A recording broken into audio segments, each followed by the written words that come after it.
everybody for coming. This is the TF After Dark panel. I'm Angrboda. I'm Abe E Seedy. And I'm Zill. You don't have to clap. I appreciate it. Just step on the applause. Yeah, that's what I'm here for. I'm really shocked by the amount of people here. Thank you for coming. When we saw the size of the room, we were very intimidated. So. And we're way better now. We're not intimidated at all now that it's. Definitely not a lot more intimidated, but it should be good. It should be good. We have some stuff put together for you that's about kind of about TF and identity. We're also going to talk about the intersection between. Before I get into any of this, I want to reiterate that this is an adult panel. So if you are not 18 or over, you need to go. Sorry. I just want to make that clear. And also, at any point, if you want to leave, we're not going to be calling anyone out. It's just like, ooh, can't handle it, ooh, or anything like that. It's fine to leave. That's absolutely okay. Don't judge us. We won't judge you. Everyone be chill. We're going to be talking about some adult stuff, but we're also going to be talking about our experiences specifically. We can only really relate what we can relate to. So if we say something and you say, oh, that's not my exact experience, we apologize, but we are only 3 people. Yeah. If you have any complaints, you can field them to me. I will fight you. One of the big disclaimers up top is that for the 3 of us, we're approaching this from the point of view of TF as a sexual interest. I know that for a lot of people, it is not a sexual interest. I have a lot of respect for those people. I get where you're coming from, but that's not where I'm coming from. So I want you to understand that in describing my own experience, I don't mean to in any way invalidate yours. I just can only talk about the stuff that I've experienced. And we'll try and touch on as much of other interactions we've had with folks with experiences besides ours as we can, but we can only talk about what we've done. So anyway, the crux of what we're going to talk about tonight is a little bit about TF and identity, because TF is such a kind of a catch-all interest. So we're kind of going to interrogate that a little bit. We're also going to talk a little bit about the intersection between fantasy and pornography, and then doing stuff IRL, and kind of the challenges presented with each thing, and kind of what you can get out of them and what maybe isn't for you. And then we also have some other notes and things we want to get to about more about doing stuff IRL, but we can bring it back to talking about either of the other things as time permits. The last thing is that we're thinking of doing questions at the end, but until that point, it is just going to be us talking amongst ourselves. So FYI on that, this isn't something we're going to be doing calls and responses or anything like that. When we do get to questions later, if we do have time to fit them in, we'll make sure that we manage them carefully, and we'll go through some more stuff then once we get to that. Yeah, I kind of want to get a feeling for what the vibe is like and how people are feeling, and we'll see if we get to questions, because in settings like this where you have so many people, it's a real challenge to vet questions and keep them brief.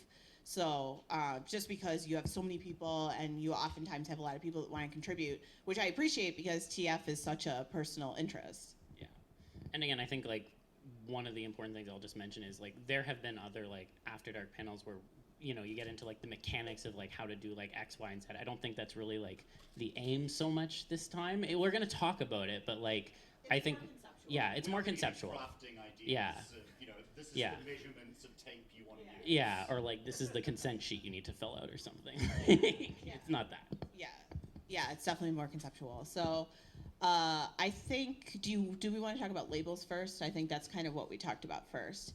So one of the big challenges with TF is that it is, I'm sure everyone in this room has a different idea of what TF is for them, and what their favorite aspect of TF is, and it would the easiest way to the easiest way to make a connection with other TF folks is either asking them how they got into TF, what piece of media sparked their interest in TF, or what are your top 3 likes and dislikes, right? So I think for a lot of people, their identity in the TF community comes from that list of likes and dislikes.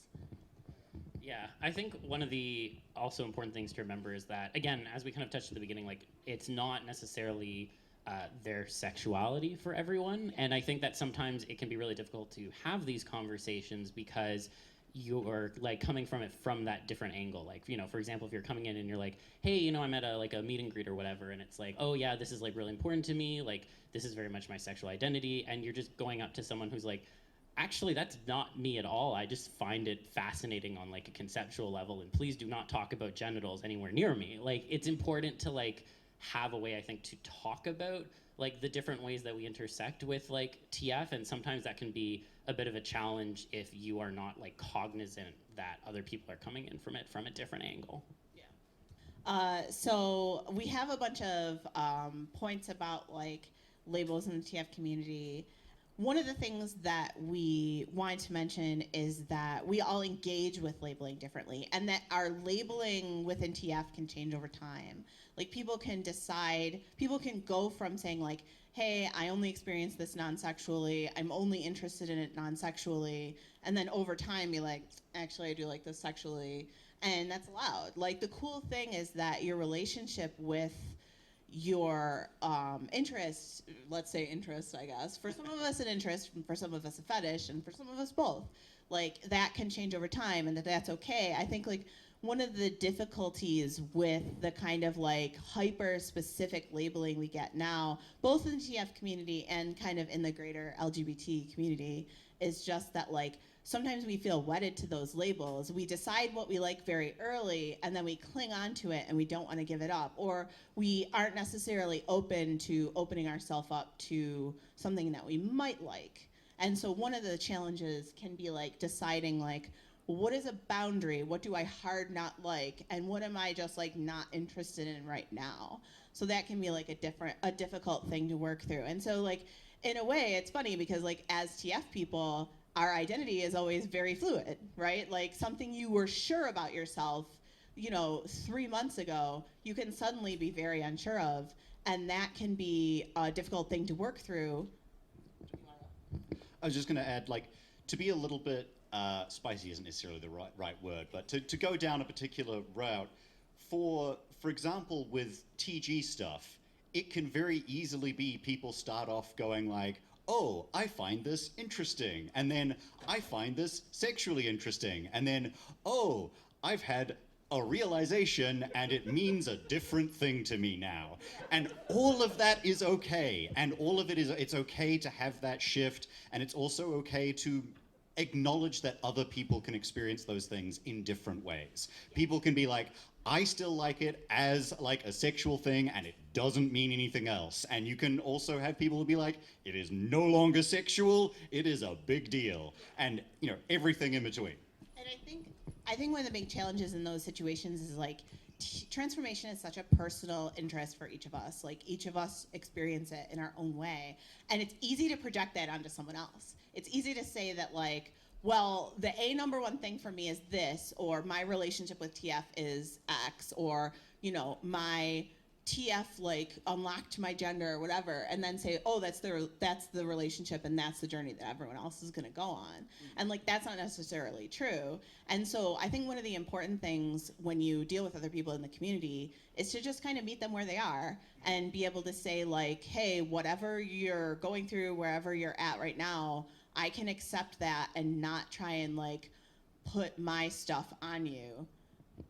To give a specific example in that way, Ang yesterday had someone come up to her and be like, hey, this comic that you did 10 years ago was the start of me realizing I was trans. And Ang was like, that wasn't the intention, that wasn't what I put in there, but like, I'm glad it met you there and you were able to like go on that journey, and it feels like, you know, it was a positive outcome. And neither side was saying like, it is definitively this, or you are wrong, it is not that, you read it wrong, go back 10 years and do it different, or anything like that. Yeah, no, I think one of the important things as well, like to build on that point, is like so much of the media that we consume within like the TF space can have so many different readings, like you were saying. And I think that what's really important when we have these conversations is to acknowledge that, you know, there are so many different ways to read something, and there's so many different ways that a piece of media can stick with us, and we have to make room for all of those interpretations.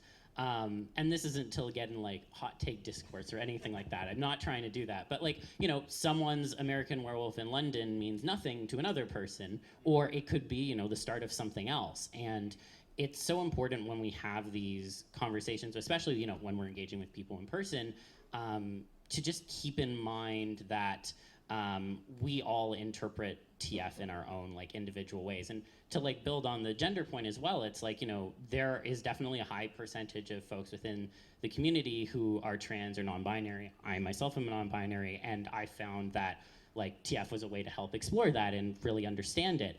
But like, I ended up in a different place from maybe someone else who came into it and was like looking at the same pieces. Like I landed on he, they, and someone else might interpret it in a different way.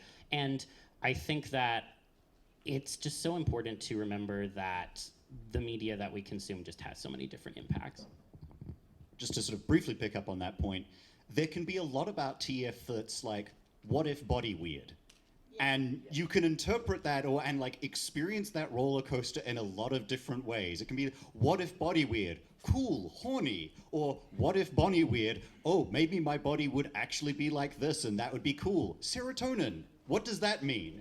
And like, it's different things for different people.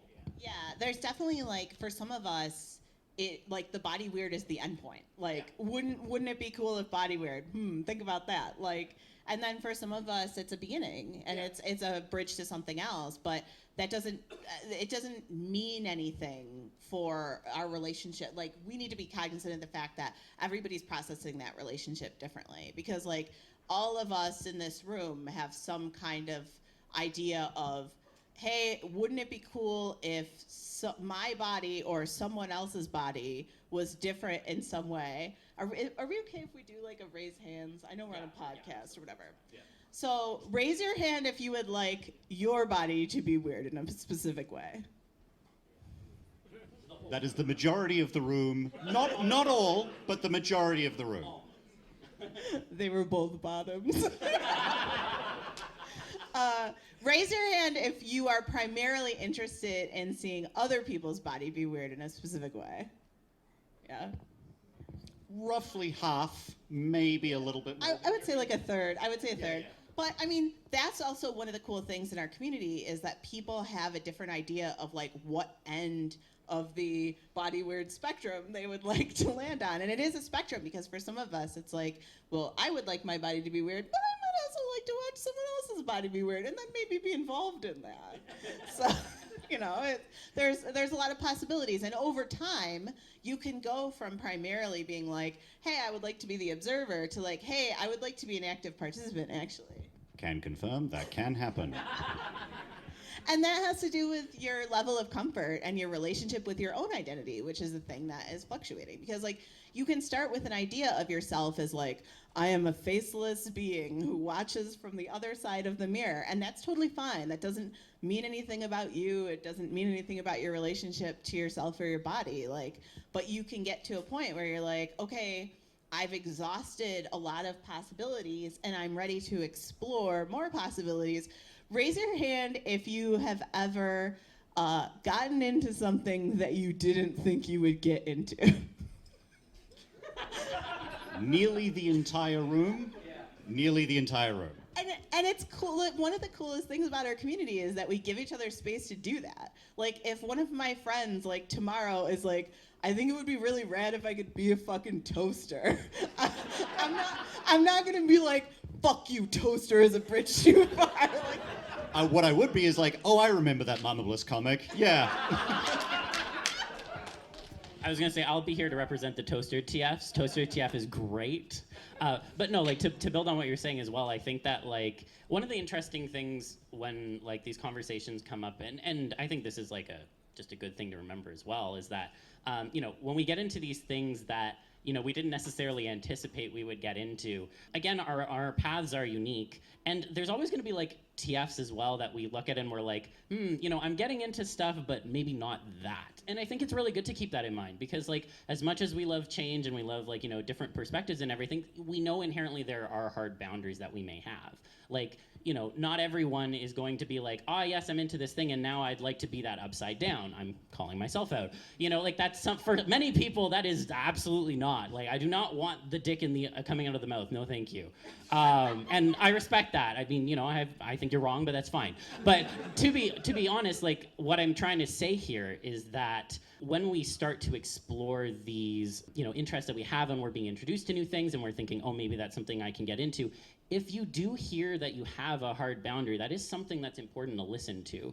Like, it's good to explore. I highly encourage, like, getting a little bit uncomfortable sometimes. But if there's something in your head that's telling you, this is not me, then you should listen to that. Like, you shouldn't let other people necessarily pressure you into doing something that you don't want to. And I think that's just always a concern that is around. I think it is worth keeping in mind that, like, yes, we may want to be, like, open and experience new things, but as Zil says, it is worth keeping in mind that it's okay to have limits. It's okay to, like, it's not growing to not like everything. Yeah. It is entirely possible to be like, yeah, I like this and not that and fuck that. Yeah. And, fuck this in the good way. Like, the slippery slope doesn't have to lead to absolutely everything, is basically what you're saying. And, like, I think that's really important to know. And one of the things that I think is really important is that one of the best ways to figure out those limits for yourself is by exploring solo. And one of the best ways to do that is through a combination of fantasy and pornography. So, like, one of the things that really helps us in terms of figuring out what we want to do with other people, what we want to do with ourselves, what we might want to look at, and for creatives, what we might want to produce, is, like, taking in a variety of content. Like, a TF fan's favorite thing to do is take in a variety of content, right? So the longer the better, the longer the better. But, in the situation of exploring solo, fantasy and pornography are both pretty valuable, and they can help us determine limits that then when we get in a situation IRL, which is kind of the third aspect of the TF trifecta, like, then we know to say, hey, this is really not on the table. Like, I really don't want to be demeaned in any way. I don't want this to be, because, one person's trash is another person's treasure. Somebody really might want to be, demeaned in a specific way, and that's a personal thing. And if they want that, that's great. And if you do that in a consensual space, that's awesome. But not everyone wants that. And the way to figure that stuff out is by exploring solo, and then eventually roping in somebody else that you can trust. You just have to have a high amount of trust with stuff like that. Yeah. Oh, absolutely. And I think it's really important to do that legwork before you end up in the IRL situation, because I cannot count the number of times people are like, oh, I'm really into this and this is what I really want and I really want to explore this IRL. But then they get into the situation and they're like, ooh, actually, I didn't think about the implications of this. Or maybe, sometimes in translation, it's like, I enjoyed this online and now I'm in this space and I'm like, actually, this is hitting, like, all of the wrong buttons and I'm, like, deeply uncomfortable and everything is not good. It's so important to do that, like, thinking first before you put yourself in that situation, because, again, we want everyone to do these things consensually, of course. And if you end up in that kind of a situation, you might feel weird because it's like, well, I said I wanted to do this, and it's like, no, you should say now in the moment, I don't want to do this anymore. There can be a very real pressure there not to back out. Like, once you've committed to something, and especially in the case of TF, oftentimes you are asking the other person to do it for you or do it with you. And if you have committed to be like, hey, this is the thing I want to do, and halfway through it, you're like, oh man, this sucks. Like, this was really hot in the porn I read. This is not hot in real life. Like, you still really need to be firm and be able to pull the plug. And, like, that can be a really difficult thing to do when you've made such a big ask of someone. But part of having a really good, healthy relationship with a partner that you're going to do stuff like that with is being able to say, this isn't working. One of the things that came up when we were brainstorming this discussion was the idea that pornography is to sex as food photography is to food. Like, when you watch an ad for McDonald's, like, and they're putting together the hamburger, the lettuce always bounces off the meat for some reason, and, like, if you watch someone actually put that food together and they threw the lettuce at the meat, you'd be like, what is the psychopath doing? That's not how you actually prepare food. In the same way, like, if you try and have sex in the same way as pornography exists, you're going to be bouncing off the meat. And that's not what anyone wants. Yeah, and so pornography is something that can open our eyes to something that might be cool. It can get us into stuff. It can give us ideas, but it's not the be-all end-all. And so when we get into like an IRL situation, or even how many times there's probably a lot of people in here that do like erotic RP. Like that's very common in our sphere. And you might see a porn that's really hot and be like, oh, I want to play this out in a scene with somebody, and then it goes fucking nowhere because it's like either that person doesn't have the verve for it, or you have to workshop it more, or maybe in the end it just didn't have the juice you thought it did. Or they can't read the script that's in your head, and you realize as you're going through it, oh, I need this exact fucking script, or it just doesn't work. And when you need an exact script, that's what a fantasy is. And like that's the difference between doing something with a partner, even like an erotic role play, and like doing it yourself and like doing things solo. Because oftentimes when you need to make some kind of concession to the other person, doing role play or doing stuff IRL is a series of kind of improvisations and compromises usually. And so you're not really gonna get what's 100% in your head, but you're not really gonna get what's 100% in the other person's head. But hopefully like the melding of that is something really fucking dope. And it's a series of negotiations with reality as well. Like, you can only push IRL stuff so far, understandably. So it's sort of like, okay, well, if I can get some like claws, I can do some stuff, and that gives a physical kick, which can be really cool and do things in a certain way. But I'm not going to be able to like, okay, now let's peel someone's skin off and have something else underneath. Like, you can talk about that in a role play if that's something that you want to like do, and you can express that idea, but it's not going to actually happen. You have to just negotiate how close can you get and how close can you come to make, yeah. Thanks for reminding me that my fetish isn't real. Oh my god, sorry, the pun was great. I think. Oh, I'm sure he has plenty. He has a lot of experience writing them. So, I think one of the things I also think about when we talk about like these kinds of situations is that not everyone necessarily needs to have like a specific thing happen. Maybe it can just be a script in their head as you're going through an action, but also some people do actually need like things like physical props and such. Like that's a really important part of actually going through the motions of like role playing out a TF and like getting them all hot and bothered. And obviously some of those things cost money, unfortunately, but it's also important to kind of understand where you fall on that spectrum, I think, because if you know that, like, you can be in a situation and the other person doesn't even need to be saying anything, you're just, like, imagining it in your head, that's a good thing to know, because then it's like, I don't even necessarily need someone who's into TF to have a fulfilling TF sex experience. If you do need something that's, like, more like, the person is talking to you, or you need the props, or you need, like, a full-on, like, we're gonna have like a role play with like a safe word and all this other stuff, then you kind of have to go through the motions of like having some experiences and developing what it is you need to get to that point. And I think people don't always know what it is where they fall on that spectrum and what it is they actually need until they've actually had an experience or two. And speaking as someone who tends to be the top and like running the story in that situation, one of the important things to keep in mind is you're not always going to get it. There are going to be times where you are going to pitch like, I'm going to do this scene and it's going to be based on this porn that you really like, and I'm going to take this swing and we'll see how it goes. And sometimes you whiff. And sometimes you whiff for like 5 minutes and then you can like get there and get something. And sometimes you whiff the whole thing and you just are like, oh well, like we're still like in a relationship, we're still doing what we're doing, but just like you can't get in your head too much about I have to get it right, and if I don't get it right according to the script that's in your head that I can't necessarily read, I'm bad. Like that's an important thing to keep in mind. I think one of the difficult things is like because people in our sphere are rare. And like I say this as someone who my partner is from literally the other side of the fucking planet, and the only way that I found him was by him signaling massively on the internet that I'm a big TF bucko, and me signaling massively on the internet for like 15 years, here's my pornography, please look at it.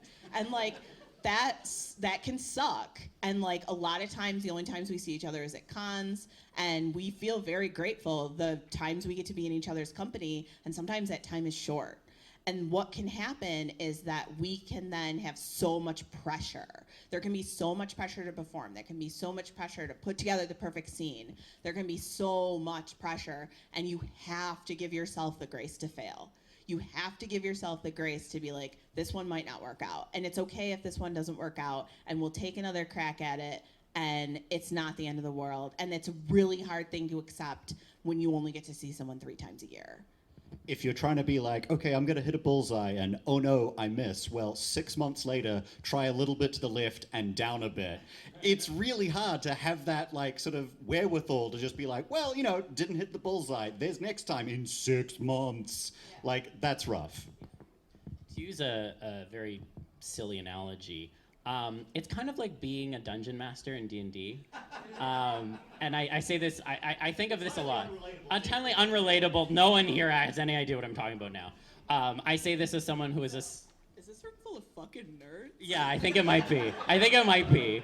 Well, as someone who is assigned DM as birth, let me tell you.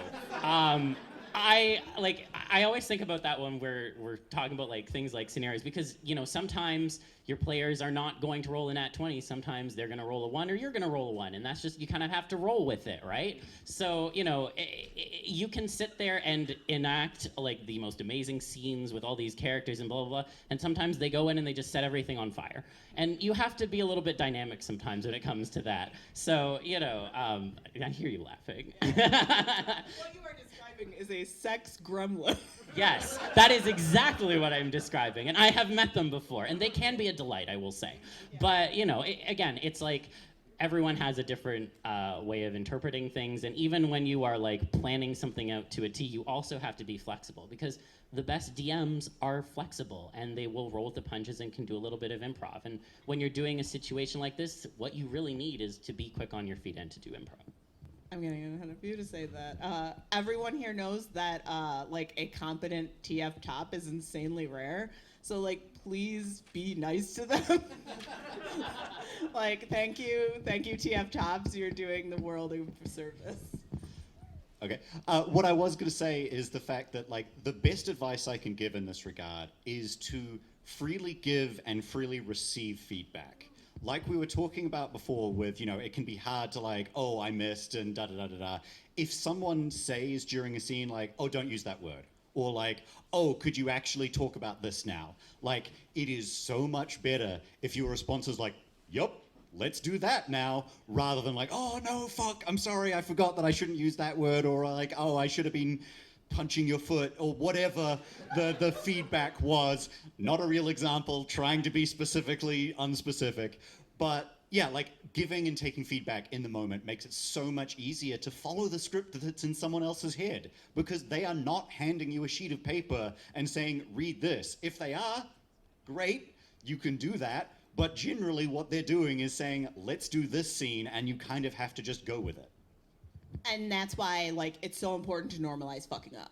Yeah. Because, like, unless somebody's willfully fucking up in a way that messes with your boundaries, which is a hard no, huge red flag, et cetera, dump the motherfucker already, Reddit, blah, blah, blah. Yeah, exactly. Garbage. But normalize fucking up in the sense of, like, I didn't quite get it. I don't quite know what you mean. Can we take another shot at this? And kind of create a culture between you and whoever it is of playing and trying and iterating, and that's how you're really going to get to the place that you're really comfortable, and you make some great shit together. Because what like our erotic role play is and what TF sex is creating a TF thing. It's just a TF thing nobody else really gets to have. Normalize being able to laugh mid-sex and then go back to sex. Like, it is okay to be laughed at, to be laughed with, to like slip and fall off the bed and laugh for 2 seconds and then come back on. Live, laugh, fuck. Yep. Oh my god. You always hand this after you've dropped a great pun, and I'm like, fuck, I have to laugh for a minute. No, I mean, I completely agree, and I think that, again, I think there's just so much, like, humor wrapped up in TF that, like, especially when you're in these kinds of situations, you do need to, like, leave a little room for that. And, again, not everything's necessarily going to go perfectly, but also, like, you know, if you're in the middle of something and you do have a bomb-ass pun, like, sometimes you should drop it. Because maybe the other person's, like, not sure as to, like, whether or not they're doing a good job, for example. And they're just, like, you know, a pun person. Most people are pun people. Also be aware that sometimes it's okay to let the joke go. You might have a really great joke, and sometimes it's okay to just keep having sex instead of getting the laugh line. Speak for yourself. This is deeply personal. But yeah, one of the things that I would say is, like, that in order to, so what you're doing when you come into a scene, and it's not strictly tops and bottoms or dom sub, whatever, because there's give and there's take and there's ready bottoms and there's blah, blah, there's all these different combinations of things. But one of the things that I think is really important coming in from the more sub perspective is if you sit there and you are a pillow princess and you contribute nothing, then you're not going to get what you want. And part of what you're contributing to the scene is not just information, because you're giving your dom feedback on what you would like and what could happen, but you're also participating in the sense of you almost have to create this air of cognitive dissonance, right? Because we all know that TF is, in our heart of hearts, we understand that TF is a little dumb. And, like, it's fine. I've been drawing it for, like, 20 years, and I love it. And, like, but I deeply understand that it's, like, a little bit dumb. And, like, so when I get into a scene and something's happening, I need to turn off my, like, adult brain that does taxes, and I need to be able to turn on my... The other adult brain. Yeah, I need to turn off tax brain and turn off, like, have a good time brain. Yeah. And you have to give yourself a license to be like, I'm gonna try and have a good time. I'm gonna try and enjoy this experience. I'm gonna listen to my body if I'm hurting or having a bad time. But I need to give the license here that if this feels dumb at a top level, that I can move past it. And that's one of the most challenging things I find with, like, TF sex sometimes. And paradoxically, the simpler you keep a scene, the less props, the less stuff, the less whatever, the easier it is to do that. And the more you have to stop a scene to be like, oh, I have to wrap you in a sheet because now you're in a cocoon because you're a bug. Like, that never happened to me ever.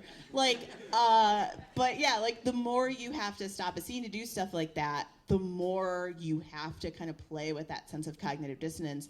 And that can become a real skill on the part of the sub. And I think there's this real kind of pernicious stereotype that, like, TF subs don't do anything. And I am here to dispel the factually incorrect issue that subs don't do anything. But I think that you are responsible for participating in the scene in that way. And I think you can give your top a big helping hand there. And I think that really will help you have a better time. Absolutely. Yeah, I think the at the end of the day, like you were saying, like, there is going to be a little bit of cognitive dissonance at all times, and the amount that you are able to turn it off in your brain, that's obviously very helpful. But the amount of the ways in which you can help try to also turn that off for the other person, I think, is so critical, especially in, like, scenes like that, you know, bug or otherwise. It's like, you know, we need to show a little bit of, you know, again, generosity, yeah. And, like, again, like you were saying, like, it is factually incorrect that subs are not doing anything in these situations, because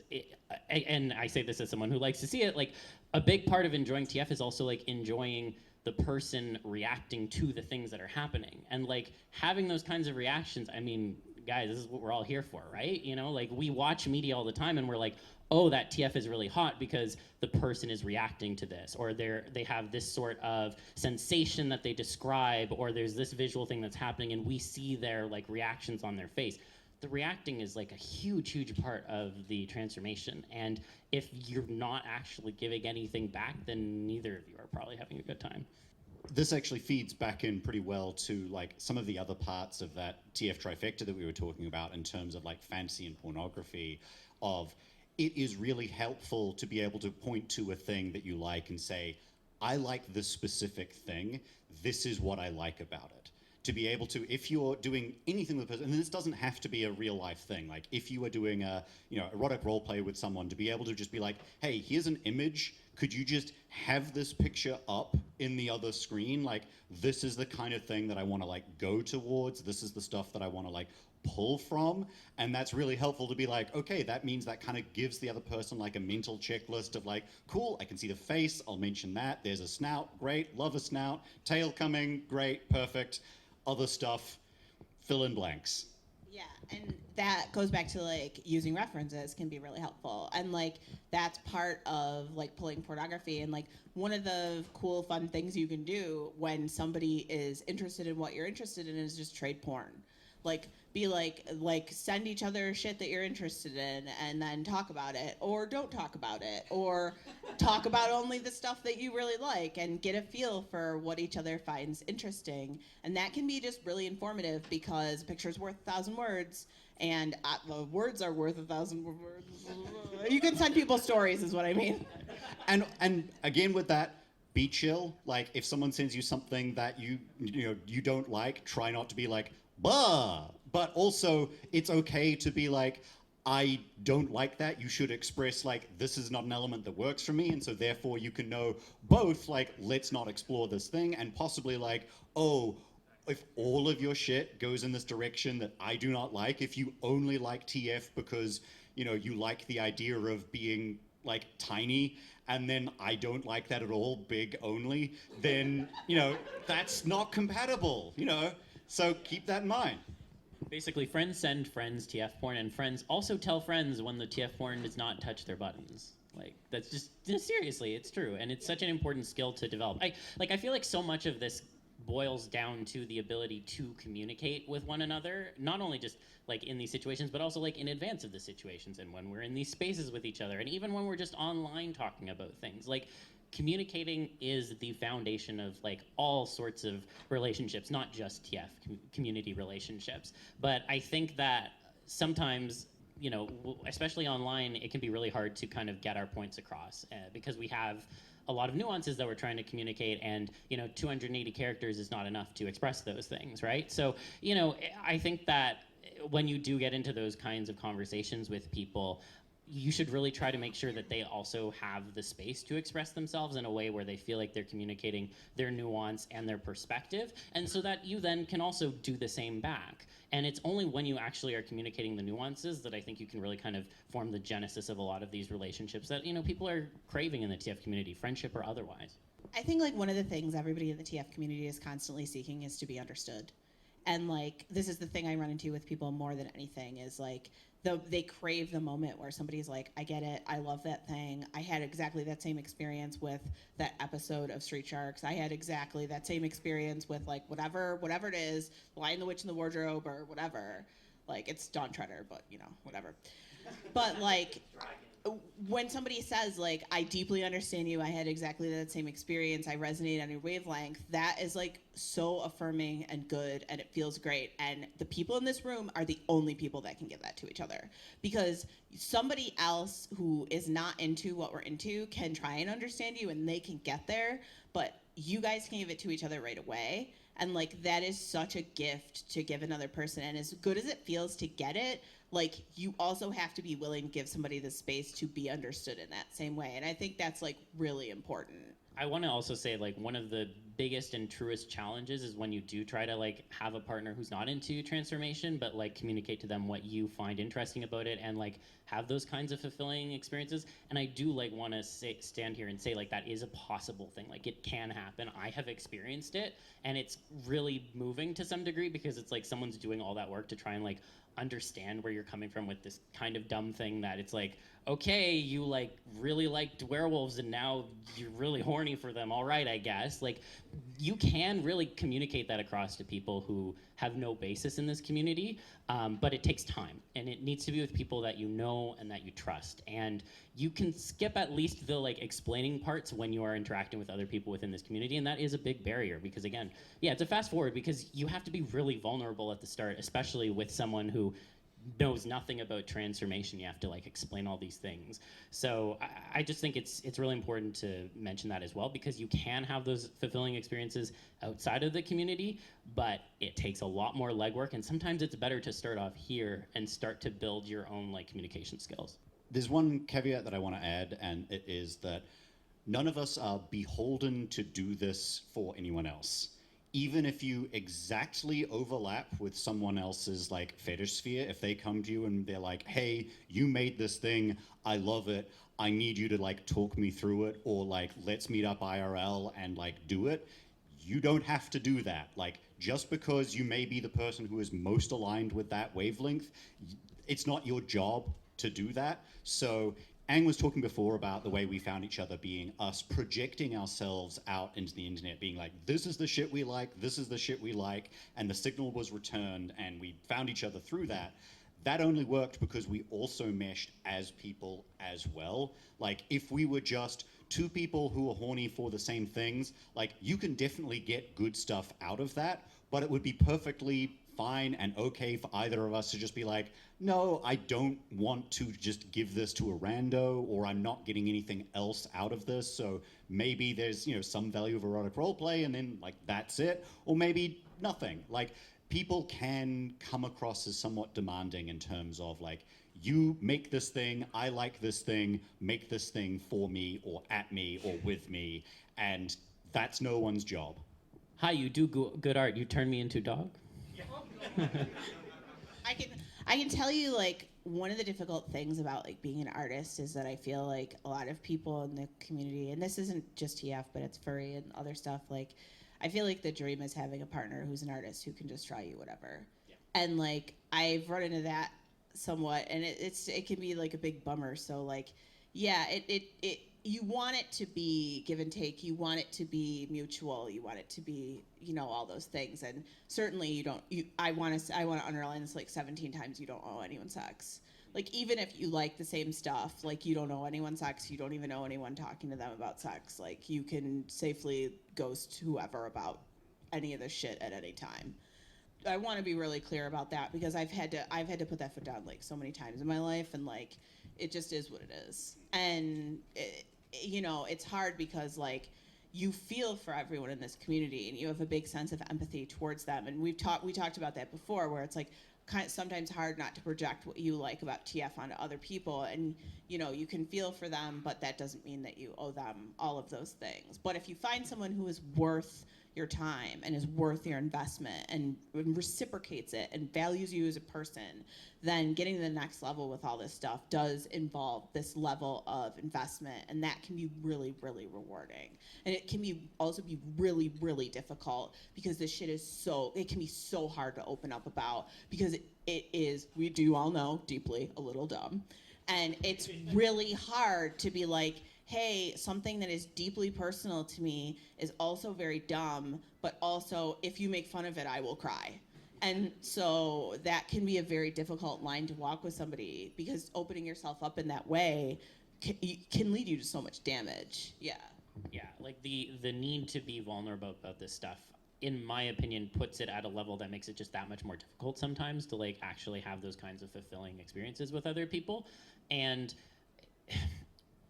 it's so difficult to sometimes conceptualize, especially like an external person, like how deeply vulnerable it can be to talk about these things. And we know this because, we've had those kind of conversations that went sideways. Maybe we tried to talk about it with someone who we thought might be adjacent and was like, oh, absolutely not, and also you are definitely judging me now, I'm going to walk away slowly.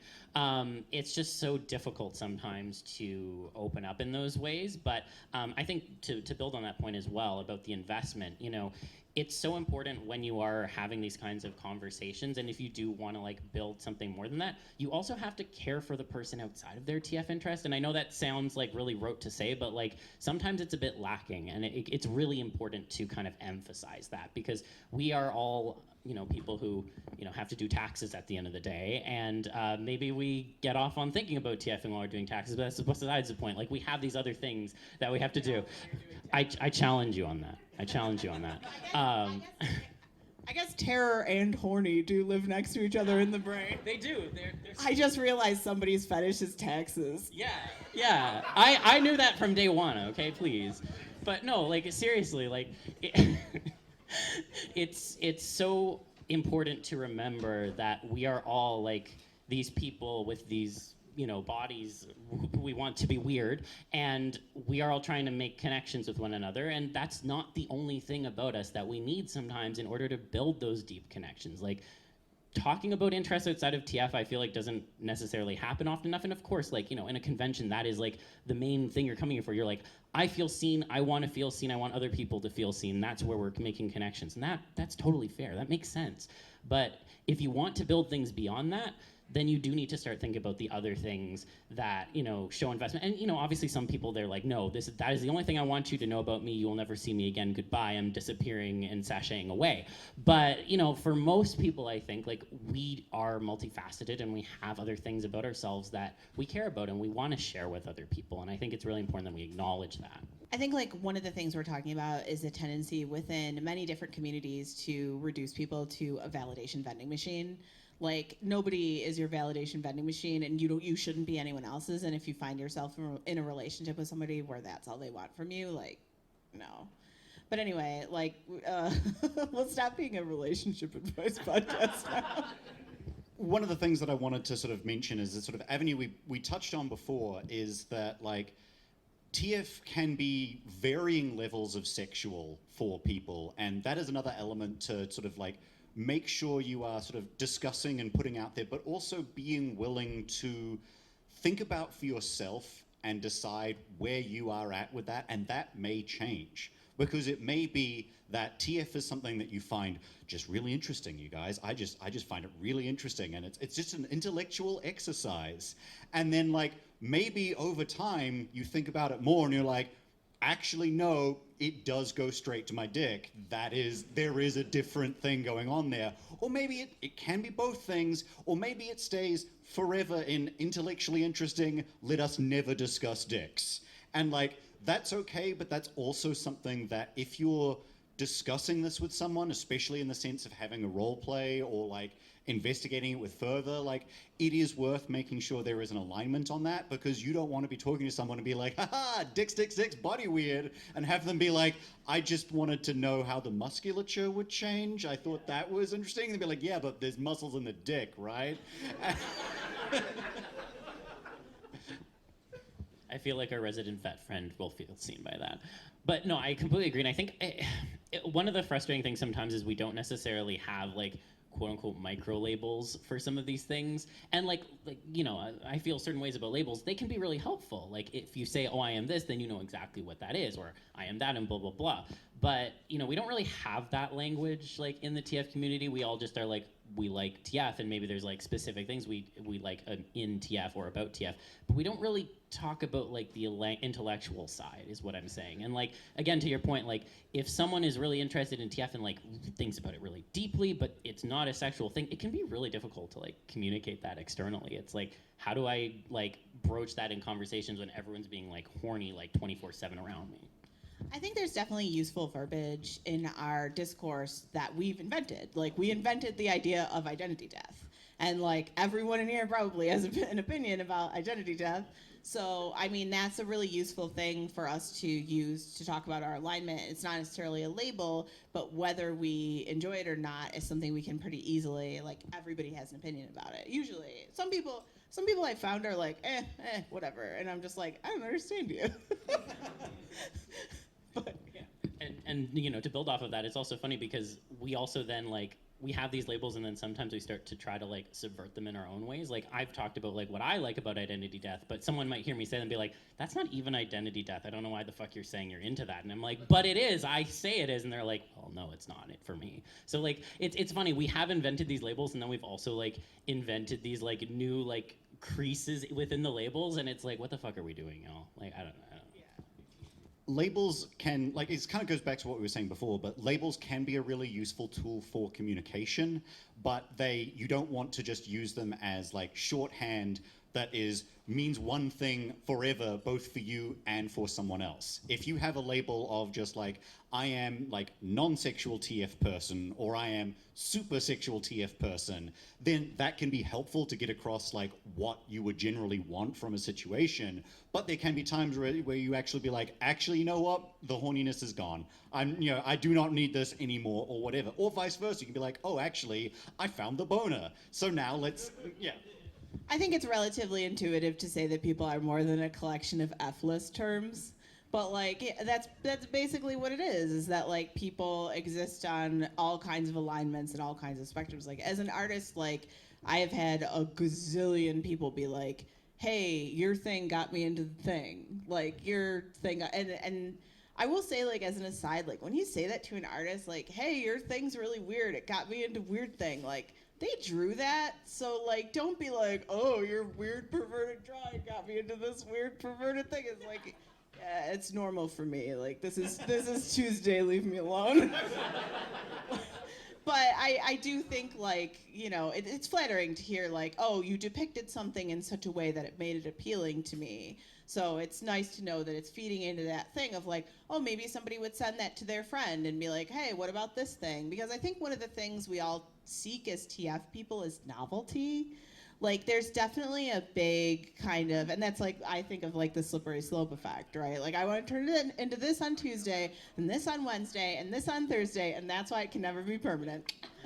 But yeah, like I do think we're constantly novelty seeking in a certain way, where you have, if not a situation, and then you progressively want to escalate the situation, then you have like a spread of situations and you're like, here are all the things that I would like to try. And one of the things that we talk about a lot is when we're getting ready to do TF stuff together, we'll be like, hey, what's your jam right now? Like, what are you thinking of? Like, what of the suite of a la carte sexual experiences are you game for? Because sometimes you are in a headspace where something sounds really good and something that you would normally love sounds really fucking shitty, or you don't have the energy for it, and that's like a really good thing to communicate, because I think a lot of us have a spread of interests that range from soft to hard, and sometimes the harder interests can be like more emotional investment, and that can be like a thing you have to deal with. It's okay to be like, I'm tired, I would like to have the sexual equivalent of 64 slices of American cheese. And go. So what is the equivalent of that? Sex in a Toyota Corolla. Moving on. Understandable. Have a nice day. Yeah, I think that's also really important to remember that like our interest can like vary so much, and you're not necessarily always in the mood for the same thing. And I think we've all kind of experienced, like, we have friends that we know that are in like specific niches, and sometimes that's like, oh, that is their one niche. Like there's someone that's like really into werewolves, and you're into werewolves too, but sometimes you want to be a pool toy or whatever, and it's like, well, if that person's being horny at me about werewolves and I'm not in the mood, like you should articulate that and you should explain that. And like I think generally most people are understanding of that, but your mileage may vary, I guess, is what I'm saying. Yeah. Deep sigh. I feel like we've been going like nonstop because we're trying to like overlap each other. Yeah. But yeah, it can be useful to have a suite of things and then a suite of backup things, and also sometimes having an evergreen thing is really useful. Like I bet most people in this room have like a comfort fuck. Like you have like a thing that like, whether it's your like comfort fantasy, you're like, oh, I worked a really long day and I got home and I ate, something I microwaved, and then I watched a bunch of Netflix and now I'm gonna JO and it's gonna be this. And like, because it makes you feel better, and it's nice to have that suite of things so that you can like return to this one basic one that's like pretty comfy for you. It's also okay to have fantasies that just don't work in the real world. Like stuff that like if you try and express it to a person, it dies. Like, you can say, you know, this is a thing, this is a porn I like or something, but if you try and actually live it, the, like, this is dumb, this is weird just crashes too hard in your head and you just collapse. Like, it is okay to have situations like that and then just be like, let's not try pushing for that. A non-Euclidean nut.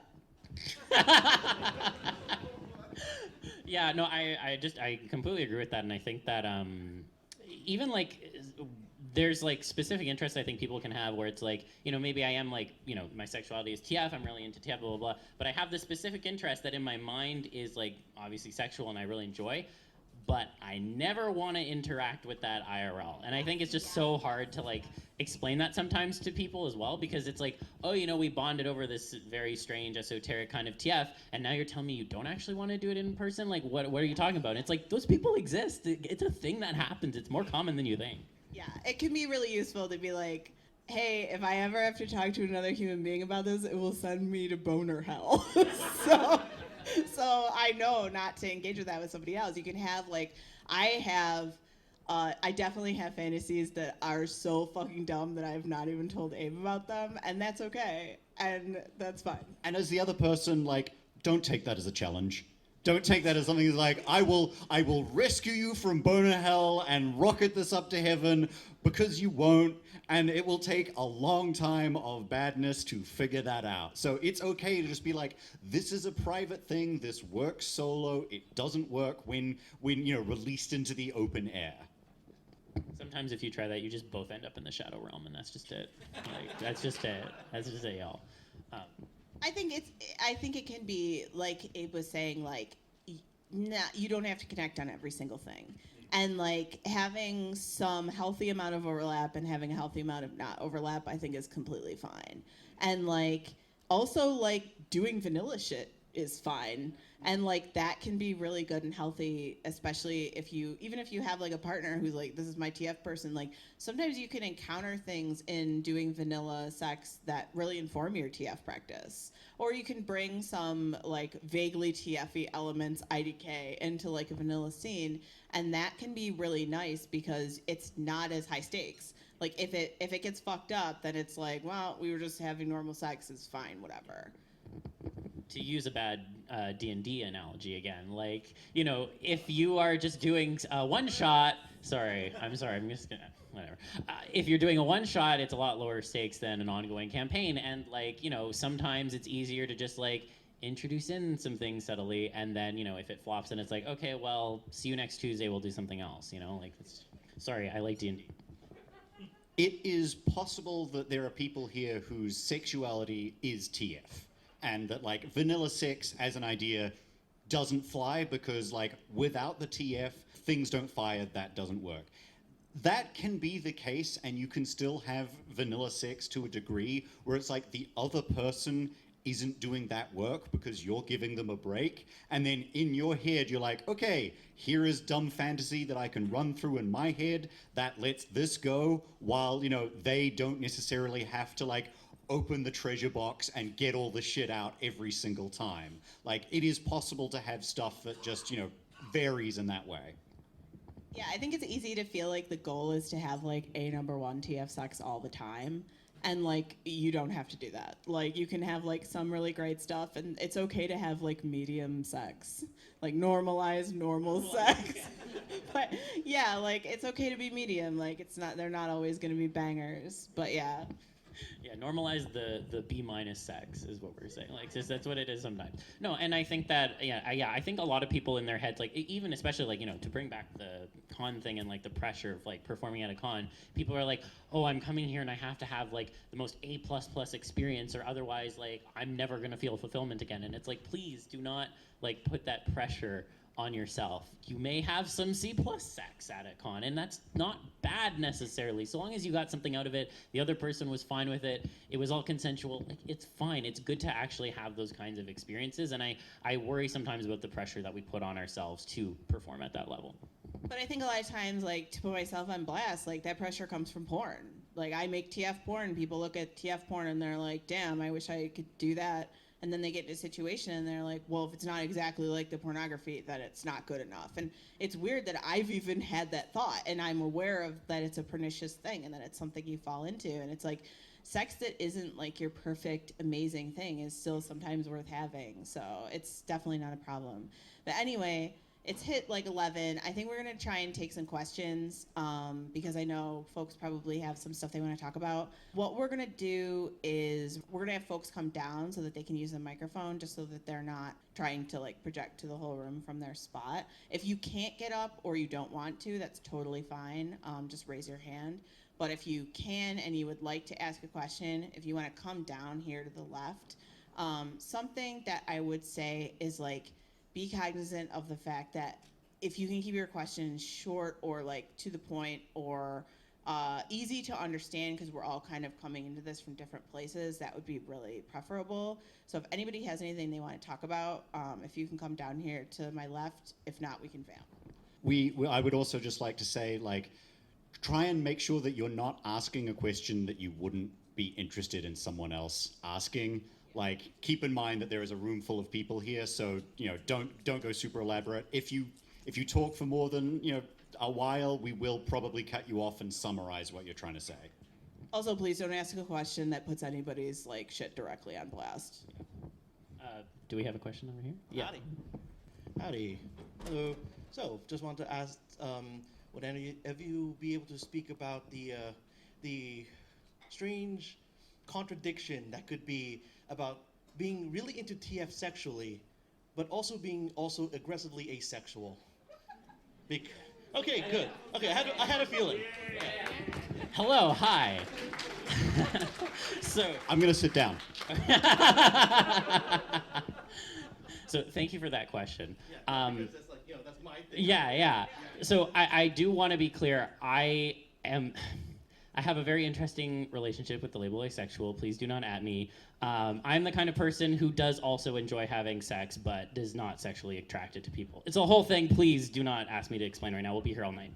So, to your point, though, it feels really alienating, first of all, when you realize you're in that space, because you're like, wow, this is like, my JO material, and like, it's really important to me, and I really feel the feelings. And then as soon as I'm in the presence of someone else, it's like, what am I supposed to do here? Because they're expecting something from me, and that's not something I want to give to them. I think that, like, myself personally, when I was kind of navigating that space, I didn't handle it the best at first because I didn't know what the fuck I was doing. And my reaction was like, okay, if I just like project as like sexually aggressive as possible on the internet, no one will ever like question me. And so if I say I'm not into something in like the moment, they'll be like, oh, okay, well, it's not like this person isn't whatever, they're just not feeling it that day. That's the wrong approach. Please don't do that. It's not good. This goes back, I think, to the communication part in terms of explaining to other people where you're coming from. And I think that there's a lot better understanding these days in particular around like, the nuances of like various LGBTQ labels, and that comes with asexuality as well. Not everyone is obviously going to understand it from, first glance, but if you can at least articulate it to other people, I think that you will find that there's a lot more grace in the community than maybe you might be expecting. But it is like a whole thought process you have to kind of work through, and it can be really difficult to grapple with because it's like these two kind of contrasting ideas that you have in your head kind of yelling at each other. It's like inside of you there are two wolves and they want to kill each other. It's like, this is not fun. But it is possible to hold two things in your mind at the same time, and like having that kind of dialectical thinking is something that is really challenging for people to do. But if you do kind of like the introspection and like working through the logic, you can end up in a place that you're better off for it. So I also think that there's so much more space for that in the community now. Like that is literally a dichotomy that I hear from people all the time. So you're definitely not alone, and I think that it would be not very difficult to find other people in the same situation, and then like talking to them and vibing with them, and which is what you're doing anyway. So you're doing all the right shit, but like talking to other people and vibing with them about that situation, and then hopefully figuring out maybe if something works for somebody else, it's something you could try, and then moving on from there. Because like we're basically crowdsourcing solutions for our weird sex thing, because we're all making it up as we go along, because there is not a manual of how to be a TF weirdo. Yeah. If anyone says they're a TF expert, they're lying to you. Okay. Next question. Thank you very much. Basically, the question I happen to have is that, because I know Abe and Ang, you two are both very extremely creative people, and Zill, I'm certain you're a fantastic dungeon master as well. But the question I happen to have is that if you happen to be working with people, or maybe are in a relationship with people who may not have be as much of a creative as you might be, how do you go through the process of helping encourage and grow that spark of creativity that can help kind of, I guess, bring it up so that way it doesn't always feel like you might be the only one kind of contributing, but rather to start facilitating that back and forth? I like this question. I think there's a lot we can say here. Do you want to start? Yeah. So I think like what your question kind of matches with in terms of like vanilla stuff is the kind of, I'm always the one that has to initiate. Like I am always taking the thing on my shoulders to figure it out. I'm setting things up. I'm initiating sex. I'm this or that. And then kind of feeling like, why am I always the person that has to do this? And so I think one of the things that can really foster creativity with another person is like if giving them the space doesn't work, because sometimes people just need to be able to feel like if they put themselves out there that there's a place for them to do that feels good. It's kind of cultivating that feeling of feeling good, which sounds really stupid when I say it out loud, but that's just like, that's part of it, is you have to cultivate this relationship of give and take and stuff. And also it can be finding a way that somebody can have a creative outlet that might not be the most obvious at first, because like Zill was talking about with like D&D, like lots of people, that's their creative outlet, or writing is a creative outlet, art is a creative outlet, but so is like sewing, so is like costumery, so is LARPing, so is theater, so is all these things. So one of the things I want to say here is that, like, yes, that's absolutely right. And I think that you can get somewhere in terms of just like giving them the space to like, hey, try writing something, because everyone can write, even if they're not necessarily considering themselves a writer, and you know, you can get something from there. But a lot of what you're trying to get out of this is like, if I am being the one who is being vulnerable by pitching an idea or by creating a thing, and then the other person isn't necessarily able or, you know, wanting to do that thing, there's potentially other avenues you can do it. Like if the other person commissions artwork, and it's like, I've come up with an idea, I'm workshopping it with someone, and now there is this thing that exists, and I didn't draw it because I cannot draw for fuck, but at least it does exist out there, and then we can talk about it, we can spin off of it, and then we can use that for other things. And, you know, you can do that sort of thing for, like, you know, writing and stuff like that as well. So, yeah.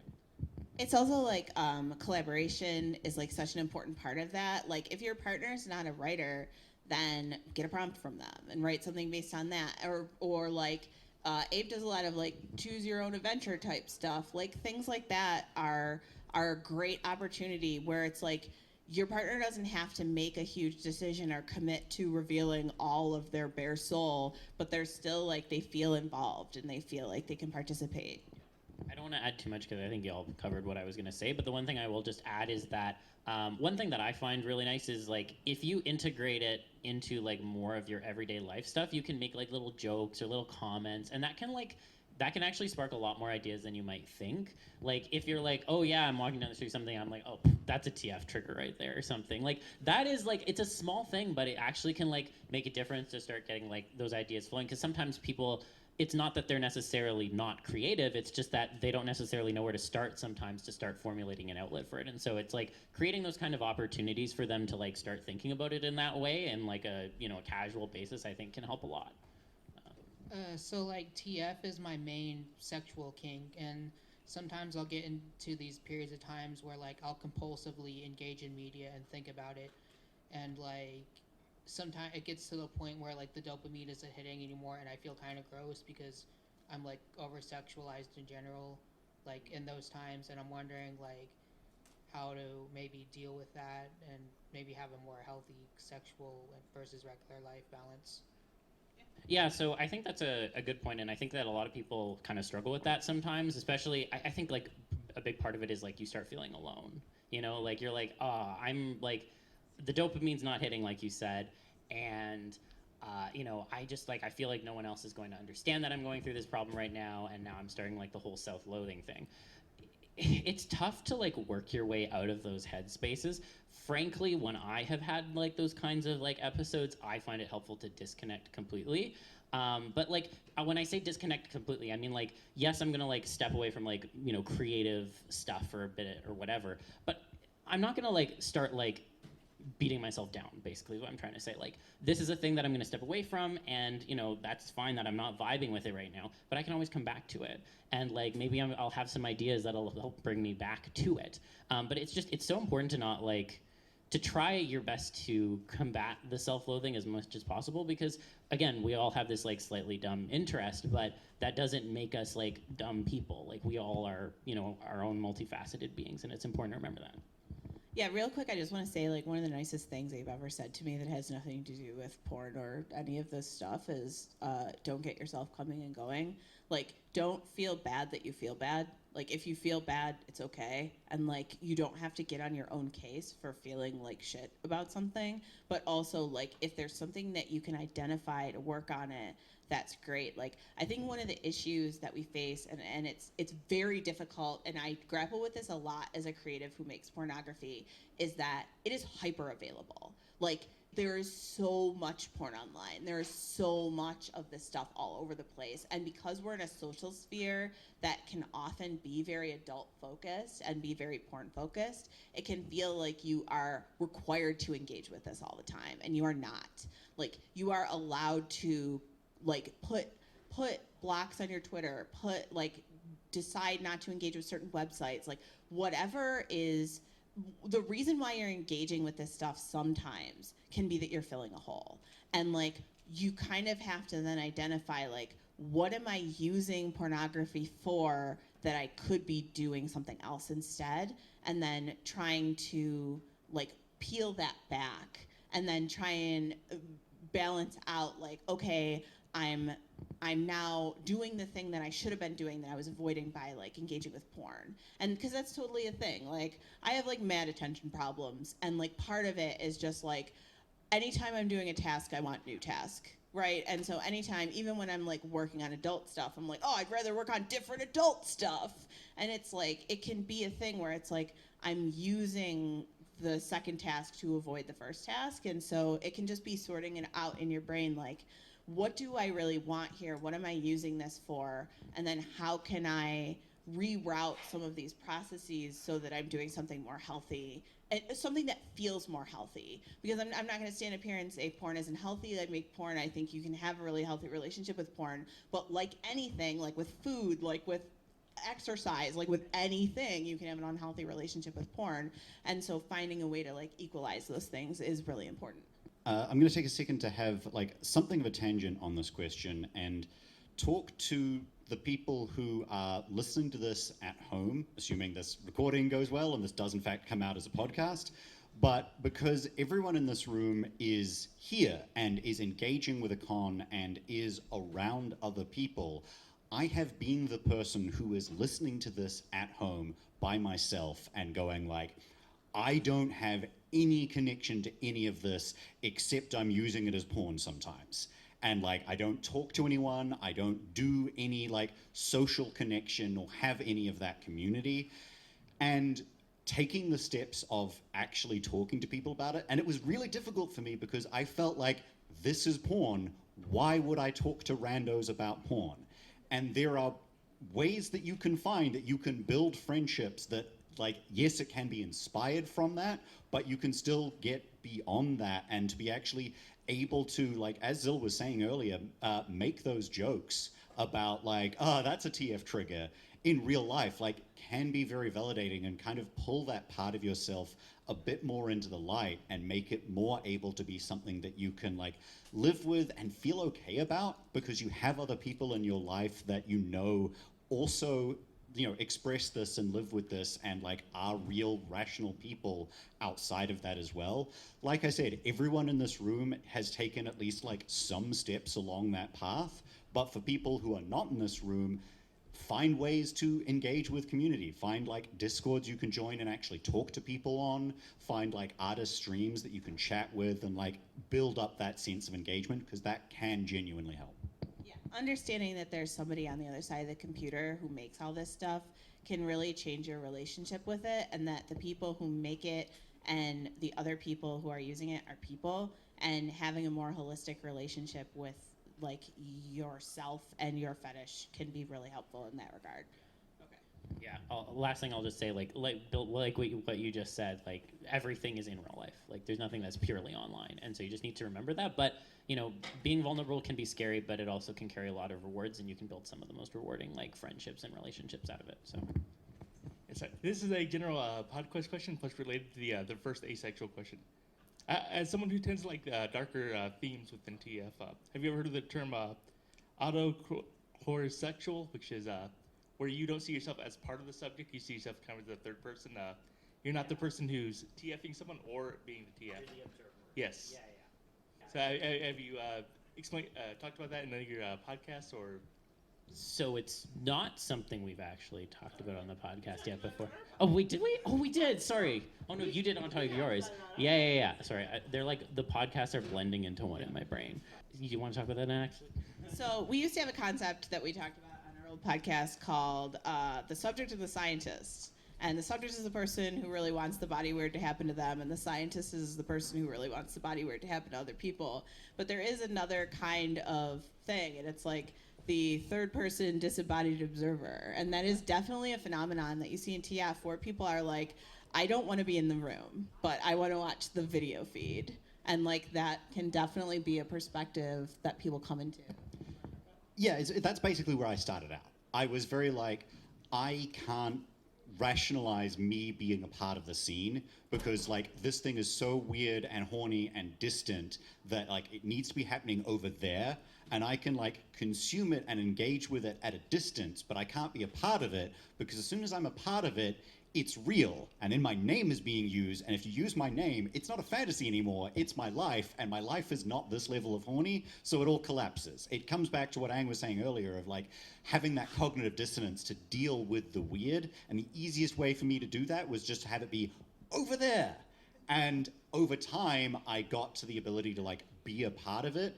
That may happen, it may not. Like, it's fine both ways. Like, it's just finding a way for it to work for you in like an ongoing sense in your life, whatever that setup may be. And you know, if it does end up being like, hey, the way I have sex about this is to like discuss this thing happening at a distance, or maybe like I watch and you talk about it and experience it, like that can be a thing. Yeah. Or it's two people watching. Like both the people involved in the scene are like not people who are actually TFing at all. Or you're talking about like a recording of something that happened or something that like puts it at that level of remove that makes you comfortable. It's all about adding that level of comfort in and feeling out where that works for you. Clearly something I need to talk about at some point because I didn't actually know about it, so there you go. So thank you. No, we'll put a link into the show notes or something. I don't know. Sorry, do you have a question? Earlier in the panel, you mentioned the big challenge of TF and to make commendations and to ask others of their interest.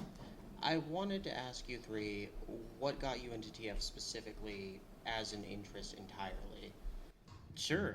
So the generic answer I usually give is Animorphs, which is partially true. We all love Animorphs here.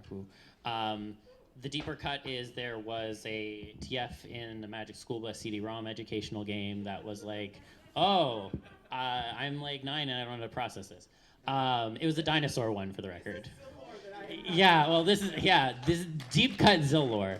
So it's the Magic School Bus Dinosaurs TV CD. It was like the one where like basically it was called the Morphomatic, and the result was like half person, half dinosaur, like which I was like, oh, mid-TF now in retrospect. But yeah, that was like actually like the main thing. I didn't really engage with the community though, if that's what we're talking about, until Animorphs and like the advent of the internet and all that good stuff. So yeah. 90s cartoons. And then I realized in college I got my own computer and I got a like a T1 line for the first time because like I'm a 90s kid, so I grew up with the computer in the living room, which fucking sucks. And I could never figure out anything or look at anything. So as soon as I went away to college, I was like, I just typed into Google. But yeah, I found all the shit, and then I was like, oh, other people like 90s cartoons in the way that I do, and then also like I found like Transfer and stuff, and I started posting stuff on Transfer and made an AOL Instant Messenger screen name that lasted for 1 day, where I allowed people to message me on Transfer, and I received a lot of interesting responses, and I was like, I'll file this away forever, and then I never accessed again. But yeah, and then from there I just kind of like worked on it. At first I didn't draw adult stuff, and then eventually I was like, well, it's stupid because I'm consuming all this adult stuff. I like the adult stuff. I'll just draw adult stuff. It's fine. I mean, I can also say 90s cartoons. I mean, like, you know, Jasmine Snake Babe, obviously. But, like, I think the important point to hit that, like, we've kind of touched on here is the fact that a big part of getting into the interest of TF is, like, realizing that that exists.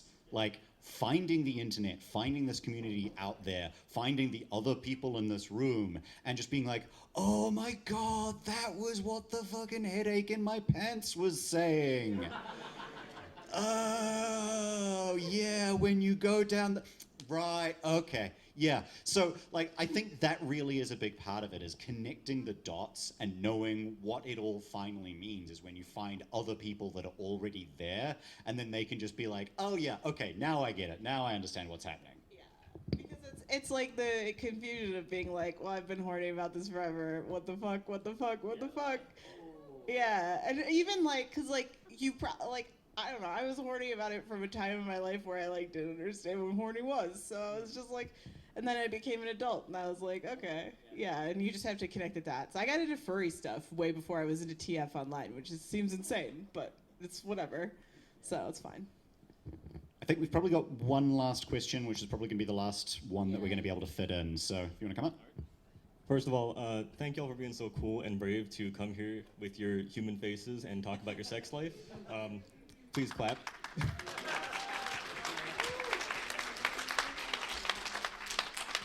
So I find it relatively easy to engage in TF sex by simply inhabiting a non-human headspace, but it's very hard to take the step into acting out change in the bedroom. Do you have any advice for that? That's very good. That's very good. So my advice is, honestly, when in doubt, just make noises. Because, like, if you can't figure out... So sometimes it's easy to get really hung up on, like, I am saying the dialogue from a porn. And it can start to sound... And it's... I find this especially pernicious in my relationship with Abe, to be candid, because, like, the things we'll say will start to sound like the porn we write, and it will really, like, wig me out. Ah, you're using dialogue number 2, I see. Excellent. I'll match you with 3A. We don't have a flow chart. No, but that sort of thing of like recognizing what people say. Abe's really good at Microsoft Excel, and you can tell. But yeah, but yeah, it can get really easy to get hung up on like, oh, the dialogue. So I found this especially when I wanted to do something special for, I think, your birthday, and me and Abe have like a fantasy called Alien Lizard Boyfriend, which is we crash land on an alien planet, and then he turns into a horny dinosaur thing, and then he fucks me and I turn into a horny dinosaur thing. I'm being very vulnerable right now. I'm very sorry. But I was like, well, I would like to record a dialogue from the point of view of like, I'm on the ship, I am talking to the computer about what happened, and I wrote out all the dialogue in a Google Doc or whatever. And when it came time to read it into Audacity, I almost had a stroke. I was like, I can't. These words can't come out of my mouth. This is so fucked up. Like, because a lot of it was just me describing like changes that were happening, and it was stuff that I would never be able to say during human face-to-face sex. So it was really a struggle. So I think it can be like finding the sweet spot of like easing into it, where you're not really interacting on that high, like, you know, talking through all the changes or like I find that verbalizing changes is the cringiest thing. And so if you can avoid doing that and just react to changes that are happening but you're not verbalizing them, I think that can be really helpful if that works for you. 2 points I want to add there. One, like Ang was saying, if you're trying to do a difficult thing, having a script, especially if you're doing it by yourself as like a sort of present for someone else, or even in person, it can potentially help to have a script that you're literally reading, because it can take the pressure off and just go from this is words I'm saying to this is a thing that I'm reading, and that can be easier to get the words out of your mouth if it's just like, I'm just reading the thing, I'm just going to try and turn my brain off as much as possible and just read these words. Second thing, on a somewhat different note, Alien Lizard Boyfriend is a private thing. Please, if anyone like tries to get in on that at us, I will die and I will take you with me. So, just like, yeah, just, you know, you're allowed to play around with whatever you want in your own private time. There is no invitation. It's closed species, closed species. Do not perceive me, do not interact, thank you. If you do, you go to the Shadow Realm. Yes, it's fine. Two things I want to say.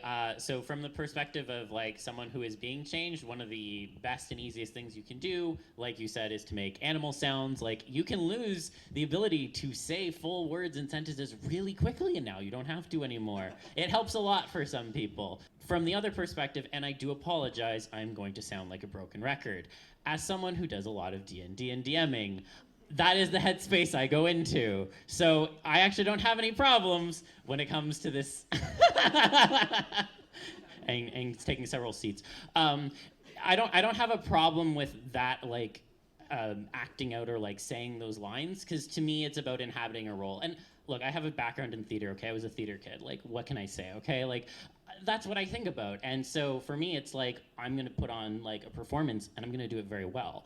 And that's just the inhabitants that I'm gonna do. So at least from that perspective, like if you're struggling from it from like a TF top perspective or whatever, first of all, like it's important to work through whatever like self-cringy or self-shame you are going to feel in that situation. Work that out first before you get into something.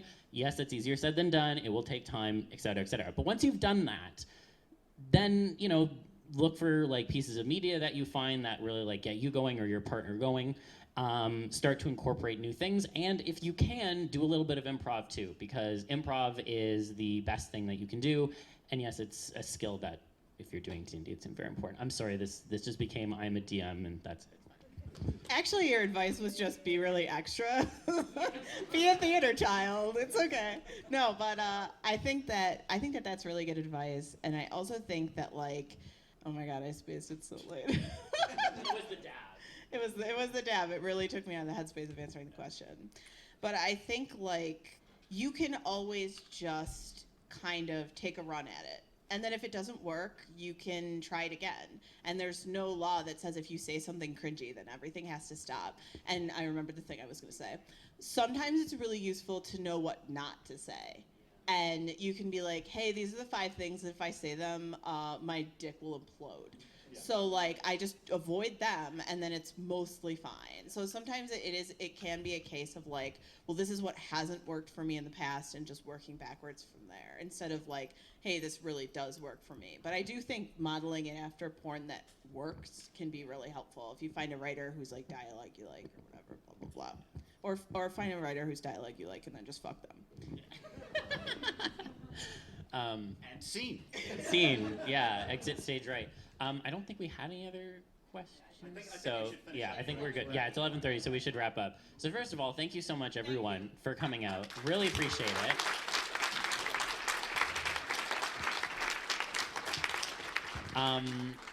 And of course, really appreciate you coming out, and also especially the people who ask questions. It's very hard to be that level of vulnerable in front of a crowd of people you don't know. So please, extra clapping for the people who ask the questions. Like, thank you. If this does actually go through as a recording, which fingers crossed, hopefully my laptop didn't implode, you can find the podcast that's currently ongoing at TFTuesday Pod. We're currently on any platform where you get podcasts or anything else, as well as Twitter, but that seems to be imploding, so like, whatever. Thank you so much, everyone. I really appreciate it. I haven't done one of these in a really long time, so I haven't done a panel since 2019. I really appreciate your understanding. We went to Zill's panel at MFF, and I had said to him, like, I can't imagine having the energy to do this. I can't imagine being the kind of person that could get in front of people and talk about my nut anymore. What the fuck? And then I was like, maybe I'll do a panel. So I really appreciate you being understanding and chilling with us this late into the night. Keep fucking them snake babes. Thank you, everyone.